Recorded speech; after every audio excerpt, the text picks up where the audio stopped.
Welcome to this video on load flow analysis.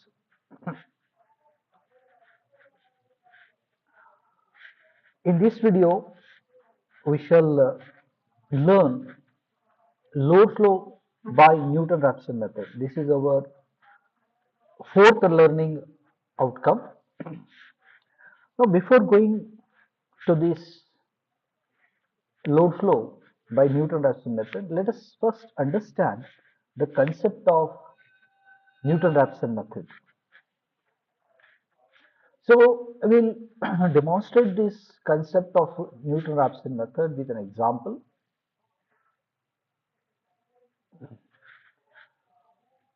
Suppose if I have an equation, say 2x minus 4 is equal to 0. Now, in this equation, I am interested in the value of x, and we can say now the answer here, it is x is equal to 2, because for this value of x, this equation gets satisfied. So the answer is x of 2. Now, how this solution is obtained in the Newton-Raphson method? So let this equation be f of x, because this is a function of x because there is only one variable. If there are two variables, it will be a function of x and y, something like that. Now, in Newton-Raphson method, first step, what is step 1? It is to make an assumption for the variables. So let us assume that x is equal to 1. This is my guess. The actual value is 2, but I don't know the answer.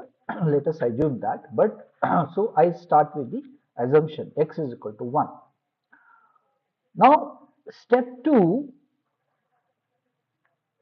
we have to find a correction to this. So, correction. Let delta x be the correction to this x. So, our correct answer, say x final, I'll call it as x is equal to x plus delta x. Now, to get our final value, the correct value, we require this correction delta x. This is our assumption x. So, how to get the correction?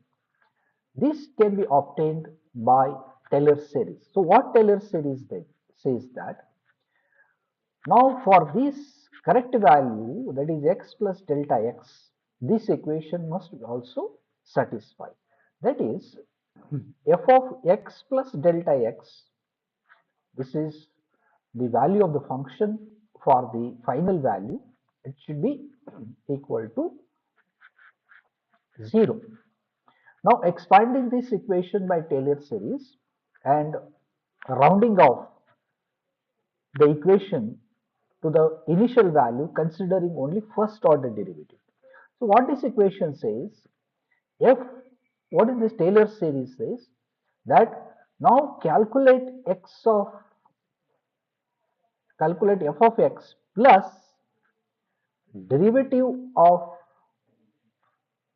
now here it will be ordinary differentiation because our function is a function of only one variable. In the case if the function is more than two variables, then we have to adopt partial derivative. So dou f by dou x, calculate at the initial assumption. So we have to calculate for the initial assumption. This is also for the initial assumption into delta x is equal to 0. Now, from this equation, which you have obtained from the Taylor series, we can find delta x. So, how to find delta x? Let us substitute. Now, first let us find what is f naught of x. What is f naught of x? It is the value of the function for the assumption, with the assumption. Now, in this equation, let us substitute x, our assumption. The x we have assumed equal 1. So, 2 into 1, x is our assumption, minus 4, so it will be minus 2. So this is the value of the function with the assumption. Now let us calculate this term. Now first let us find the derivative of the function with respect to x.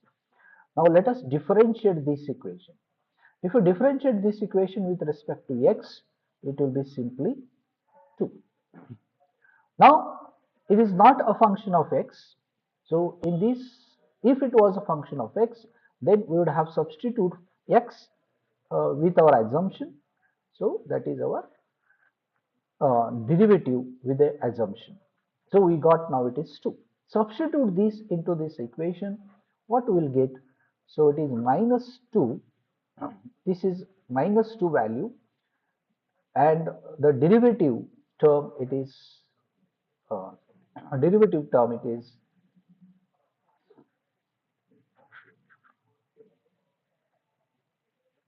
derivative term, it is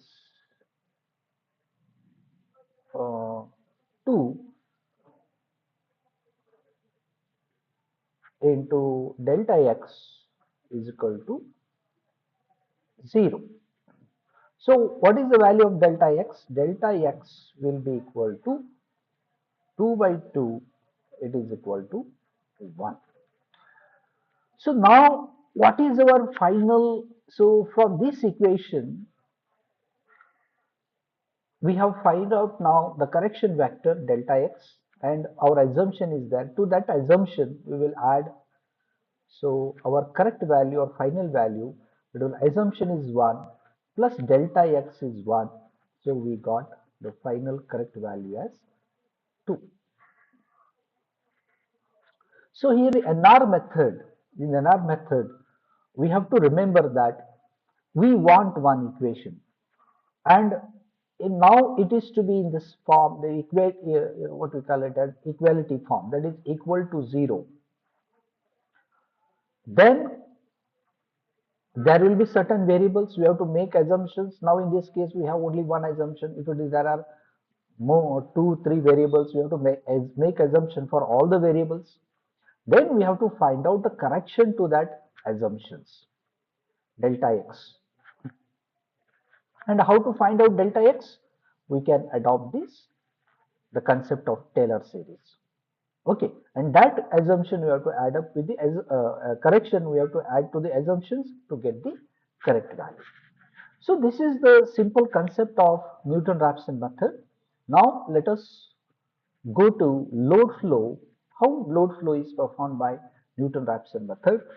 Now here let us first we want the equation. Then we will see how the correction vector is determined, what are the variables and all things.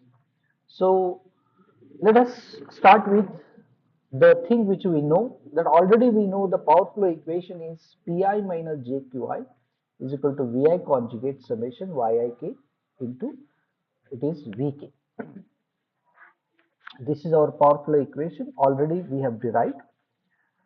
Now here the important point to be noted here, this is a complex number. In this complex number, this is the real part, P, that is active power, is the real part, Q, reactive power, is the imaginary part.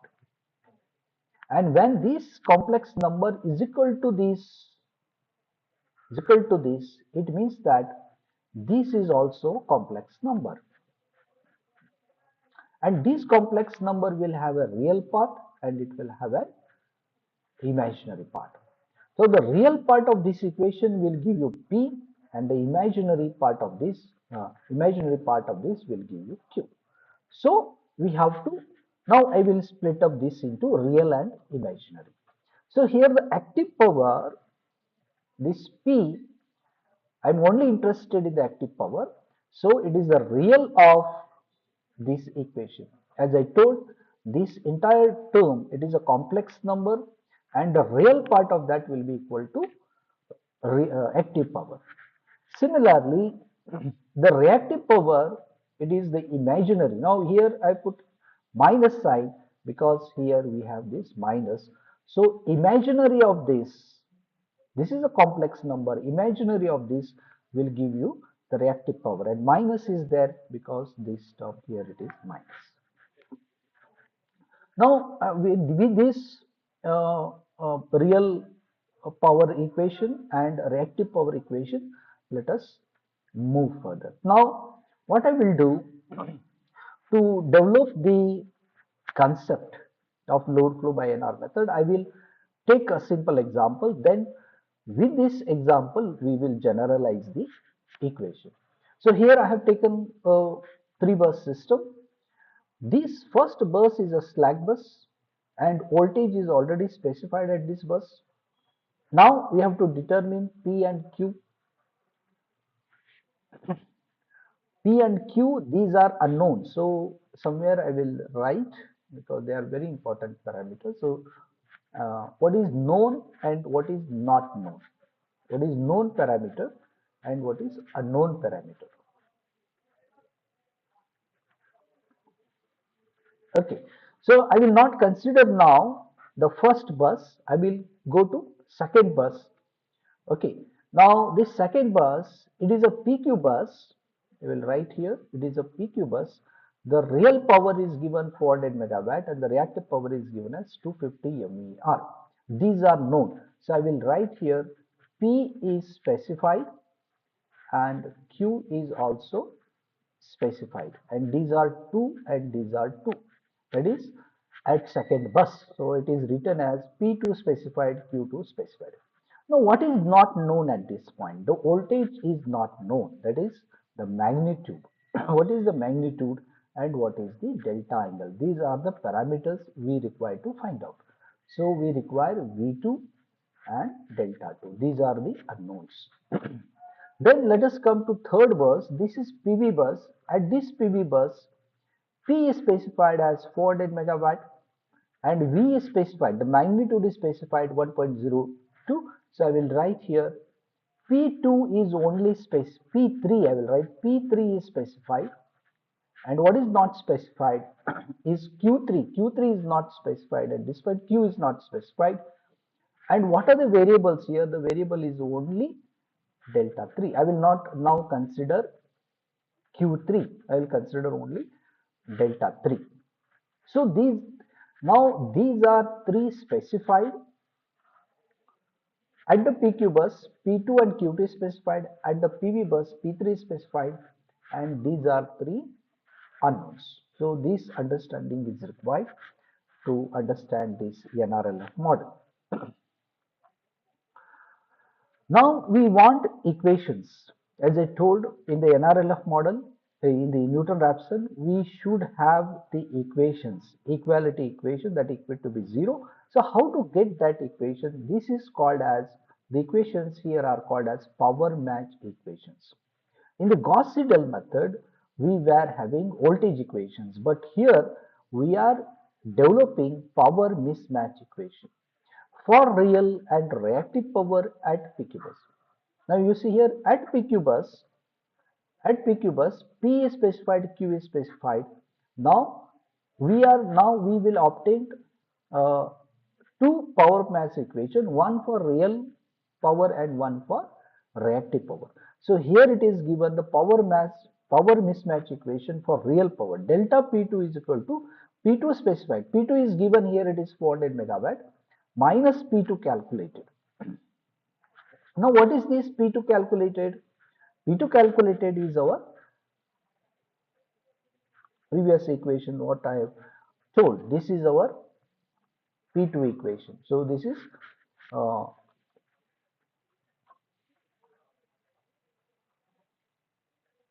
okay. So here it is written, the P2 calculated means how to calculate how to calculate real power at that bus. So it is real of, now in place of I we have substituted 2. Okay, that is our bus number 2, and it is Y2K Vk, and 3 is written here because it is 3-bus system. So this is the first equation we have obtained. So I will write here, this is our first equation. Okay, now let us see second equation. Now we can have power mismatch equation for reactive power also. That is delta Q2 is equal to Q2 specified minus Q2 calculated. Q2 is specified 250 MVAR, that we can convert into per unit value dividing by base. Now Q2 calculated, as already in the previous slide I told what is the equation for Q2 calculated. It is imaginary of, so here it is written plus because here we have minus, and in the Q2 equation we have minus, so that minus and these minus get plus, and this is the equation for calculating the reactive power at the second bus. So here we have taken I is equal to 2, and it is a 3 bus system. Now this is our equation number 2. Now next is, now we move on to PV bus. In the PV bus, P is specified, that is P3 is specified. So here we can have one more power mass equation, that is delta P3 is equal to P3 specified minus P3 calculated. So P3 specified is given, that is 400 megawatt, and in the previous slide I have told how to calculate reactive power equation. What is the equation? So this is the equation for calculating reactive power at bus number 3. Now this is our equation number 3. So in this problem we have obtained 3 equations. So one equation is delta P2, another equation is delta Q2, and another equation is delta P3. Okay, so depending on, so here the generalization is that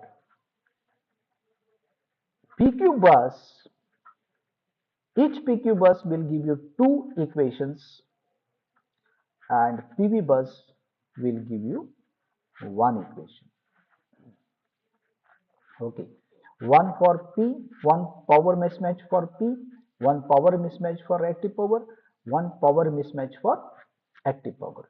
So in this way we can have the power mismatch equations for the PQ and PV bus. Now let us move further. Now let us identify the unknowns. I already told what are the unknowns. So we had 3 unknowns. At the PQ bus, we do not know the voltage, so magnitude and its phase angle are our variables. And at the PV bus, we do not know the phase angle associated with the voltage. So delta 3 is also one variable. So we have 3 variables. So all our equations, so we have developed 3 equations, delta P2, delta Q2, and delta P3. And all these equations will be a function of these variables V2, delta 2, delta 3, and it will be equated to 0. It will be equated to 0. Okay, now we have obtained 3 equations, and these 3 equations they are the functions of 3 variables. In general, PQ bus will give you 2 variables, 2 unknowns, and PV will give you 1 unknown, similar to as our equations. Now our question is how to solve these equations, how to solve these equations. Now we want how to solve this equation. So in using NR method. In the NR method already we have seen that first step is to make an assumption. So after making assumption, then we have to find the correction. We have to find the correction. Now for the correct values, here what is it? For the correct values, these for correct values of these variables, the power mismatch equation becomes 0, and these variables are determined iteratively using NR method. So how it is done? Let us understand it step by step. So step 1, as already told, that we have to make the initial guess. Now the initial guess for V2 is our variable, so we make this value as 1. Let us assume 1 per unit, and delta 2, that is phase angle associated with V2, assume it as 0, delta 3 as 0. So this is our assumption. Okay, and normally this is called as flat start. Is called as flat start. Now how to get the correct values? Now we want correct value. So here it is written. This is the correct value V2 of 1, which is assumption plus correction. Similarly, for delta 2, this is the correct value, assumption plus correction. Then delta 3, correct value, assumption plus correction. Now our question is how to get these correction vectors. How to get these corrections. So delta V2, delta delta 2 and delta delta 3. Sorry, here it is delta 3 is there. How to get these correction vectors. Now these correction vectors can be determined as, now expanding our previous equations what we have written using Taylor series form. Now our variable, our equations, they are having three unknown variables. So we have to use a partial derivative. Now this is the value of the function for the initial guess with the assumptions. Then we have the first order derivative. This is the derivative of the function with respect to delta 2. Then it is multiplied by correction vector delta delta 2. Okay, now this is the partial derivative of the function with respect to delta 3, and we have to find out the value for the initial guess. Then we have to multiply it with the correction vector delta delta 3. Then the last term is the partial derivative of the function with respect to v2, and we have to find the value for the initial guess and multiply it by the correction vector delta v2. Similarly, we can have the expanded from Taylor series expansion for the other two functions delta p3 and delta q2 in this way. So we will get now the three equations. Now these three equations, if you put it in the matrix form, then we will get something like this. Now this vector delta p2, delta p3, delta q2, this is the value of the function for the assumptions equal to minus, so all the terms, derivative terms we are taking on right hand side of the equation. Now these all terms we get, so these are all the derivatives of the functions with respect to variables and evaluated for the with the assumptions, and here this is the correction vector delta v2, delta v3 and delta v2. Okay, now this matrix here, there are certain points which I want to clear. Now delta p2, now already we have derived delta p2, it is equal to p2 specified minus p2 calculated. Now p2 specified is a number, so derivative of this, so derivative of this, suppose if I do it with respect to delta 2, so derivative of this constant will be 0. So delta p2, it is actually here it will be only p2 specified. Here also it will be p2 specified. Here also it will be not delta will not come, it will be p2 specified. So it will not be uh, uh, not calculated, so not specified, calculated, calculated. It is calculated. Okay, so there is one thing, and okay, now this matrix, this is called as Jacobian matrix. This matrix, which is a partial derivative of the functions at the assumption, it is called a Jacobian matrix. Okay, now in shorter form, we will have it this in short form.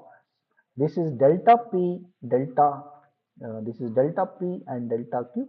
Now here delta p, this vector, it is combinedly written here as delta p, and delta q, this vector delta q, all the delta q terms, they are combined into one vector delta q, and delta p, all the delta p terms, they are combined into one delta p vector equal to minus, and here this h, so we can divide this matrix into this form, something like this. So this matrix, it is H matrix. So actually it is the derivative of, P with respect to delta. So you can see here. Okay, and N, this is the derivative of P with respect to V. So these all terms together, it is this matrixian. What is J? J is delta Q divided by delta delta J matrix, and this H matrix, it is delta Q divided by delta V terms. Okay, now this is our correction vector. All the delta delta terms, they are combined into one vector delta delta, and delta V2, they are combined into one vector delta. So now our question is how to find out this correction vector. So this is how we can find it out. So this we can take it on this side, so it becomes inverse here. So this is our Jacobian matrix J. It is written, so it is written as J inverse and delta P delta Q. Now this equation, whatever it is written here, this is called as NRLF model. This is called Newton-Raphson load flow model. This equation we are using to find out the correction vector to our assumption. And this, after getting, this is first iteration. This is you can do one calculation here.